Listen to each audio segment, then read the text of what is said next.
Mesa is just 150 miles from the U.S.-Mexico border, a location where more than 5,000 migrants, of course, have their sights on. And today, the Mexican government, perhaps fearing retribution from President Trump, tried to block the group from crossing into the Mexico-Guatemala frontier. But as you can see here, the crowd broke down the gates and started streaming in. Police using pepper spray were able to finally stop the rest of the caravan, but not after many got through. Now, the Ingram angle spoke exclusively tonight with a Mexican official who told us the following. The migrants are using women and some pregnant and children at the front of this line in an effort to intimidate the Mexican police. So obviously they're not going to use force against women and children.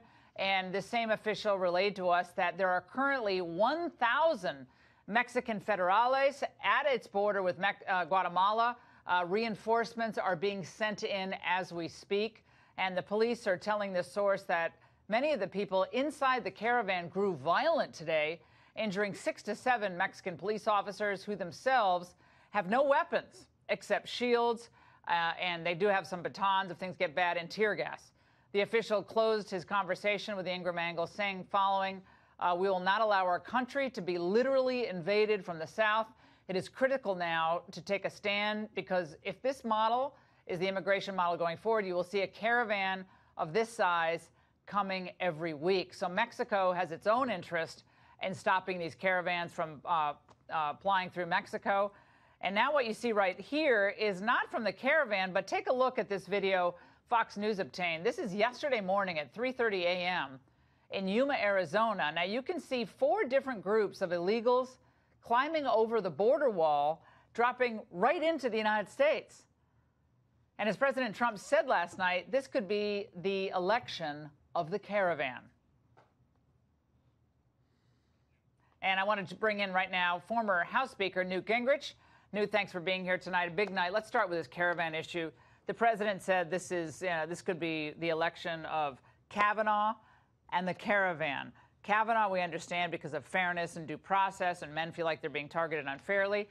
Why is this caravan issue important both to Mexico and, of course, to the United States? Well, the caravan brings into vivid attention that the Feinstein open borders bill and that Speaker Pelosi's attitude about immigration are such big dangers to the country. The Gallup World Poll did a survey, and in Latin America and the Caribbean, there are 179 million people who would like to come to the U.S. 179 million. Our country is 320 million, right? That's to be over half the population. Right. And what we have to confront is exactly what that Mexican official said. If we're not prepared to stop this caravan, how big will the next one be? How many will there be? And I think this puts Democrats, frankly, in a very difficult box. They don't like to control the border. They don't like to stop immigration. In fact, Stacey Abrams, the Democratic candidate for governor of Georgia, said she regarded the undocumented and the documented as equal. So she's basically saying, if you get here illegally, you're part of her majority coalition. San Francisco's passed a rule that allows people here illegally to vote. So the Democrats are now caught in that as people watch this. These are devastating images, Newt. Well, look at these images. They're devastating. You talk about mobs versus jobs. You're seeing exactly the kind of mob behavior that the Democrats have led to. About 2 blocks from here, Newt, there's a homeless shelter. Any given night, there are individuals outside waiting to get in. There are not enough beds. They're on the streets. They're destitute. Many of them former military. They're veterans, down on their luck, some with mental health issues, some not, some just down on their luck. A lot of, I think, Americans, and I noticed this on radio today, they give to various organizations, international organizations that help children in need, including in Central America, like Food for the Poor, all these great organizations. They say, look, we have a lot of problems here. We're compassionate people. We do not want to feel like we're bad people or horrible people because we don't want to say anyone who wants to come in can come in. But when you see these pictures, this is the proof of what no consequences for crossing into our country illegally will bring. These individuals, gosh, you can't even blame them. They know if they get a foothold into the United States, Newt, what happens? Well, look, they're carrying the Honduras flag. Right. This is an invasion. This is an act of attacking the United States sovereignty. And the fact right now, Mexico. And I want to thank the Mexican officials and the Mexican police who are putting their lives on the line and getting a lot of grief from leftist politicians who are happy to give Trump a pain in the you-know-what over this issue. Well, I think actually this is the best Mexico's ever been.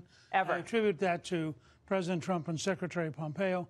But also, I think to the Mexican government beginning to realize that this is going to be a crisis.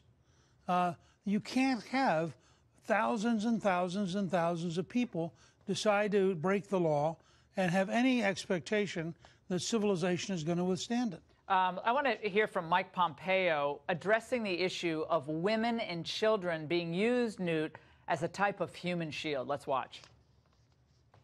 This is a large group of people. They are putting women and children in front of the caravan to use as shields as they make their way through. This is an organized effort to come through and violate the sovereignty of Mexico. And so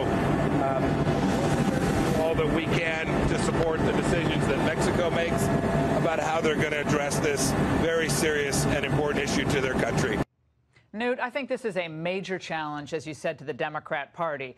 They have embraced open borders. They have welcomed in low-skilled workers, low-wage workers, as have some Republicans. Let's be very clear about this over the years, because it keeps wages down, and a lot of businesses are happy with that. They get cheap labor, pay them cash. They don't complain. They live 10 in a house. And it's good for some of these construction work crews in D.C., most of them speaking Spanish, hardworking people. But nevertheless, it has hurt American industries, from landscaping to roofing to plumbing. The list goes on.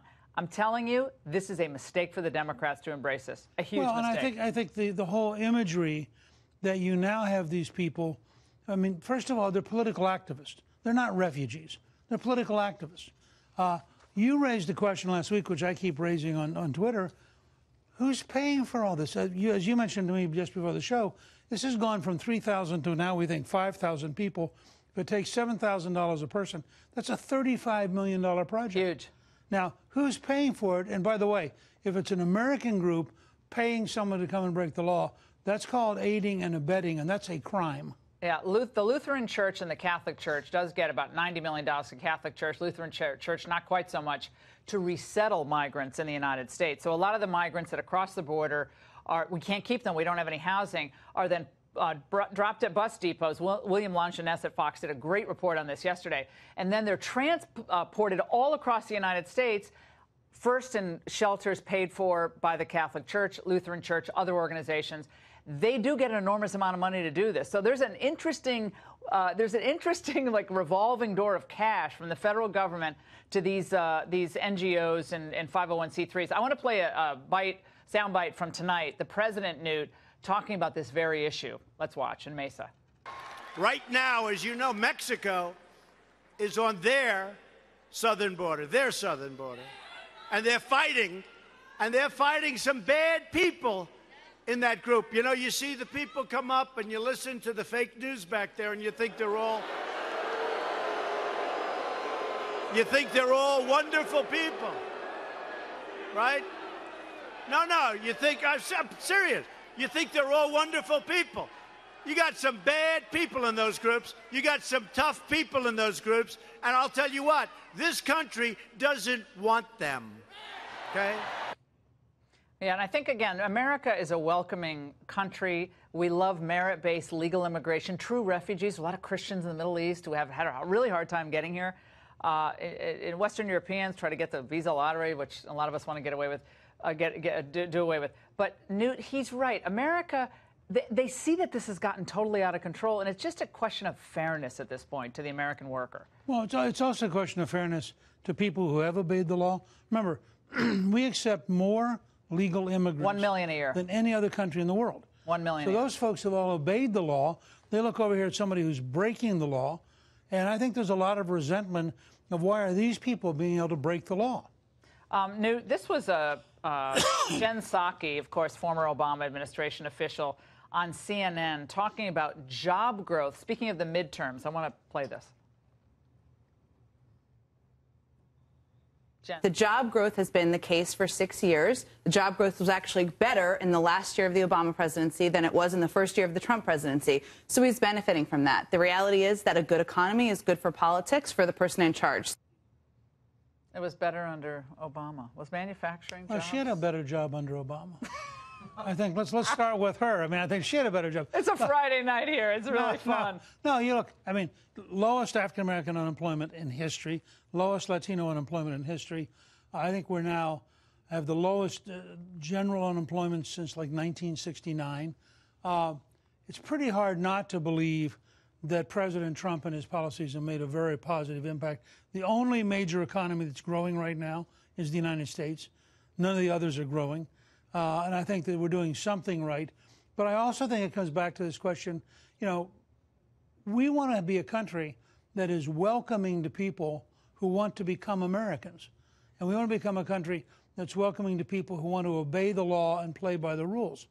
And I think this whole notion of jobs versus mobs is real.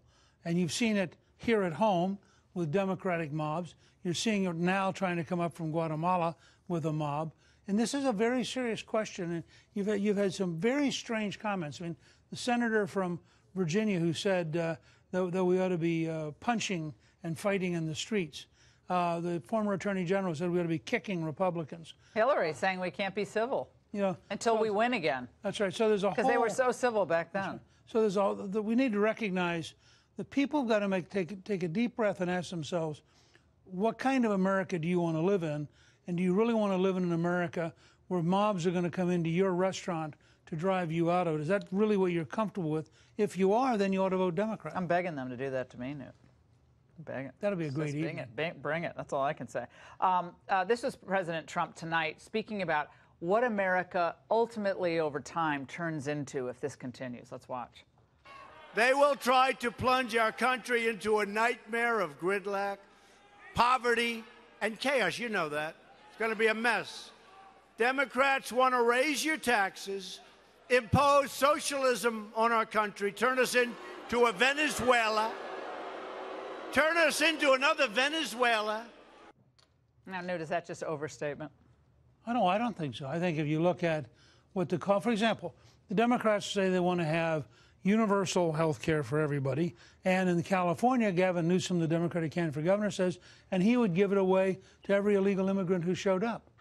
Well, if word went out worldwide, get to California, they'll take care of your health care, the sheer cost of that would break the American system. And I think we need to understand, these are folks who don't have a clue about the real world. What they're focused on is power. They want power over you and me. They want power to define how we're allowed to behave. They know nothing about creating jobs and nothing about economic growth. Well, the Democrats today are all up in arms because of President Trump's comments last night about the Gianforte, well, he's my kind of politician, body slamming the reporter. They're saying, well, this is at a time when Khashoggi was murdered at the consulate in Turkey, and the president is sending a terrible message about freedom of the press at a time where the press was attacked, obviously, in this murder. Yes, and I think that the press will always be highly sensitive.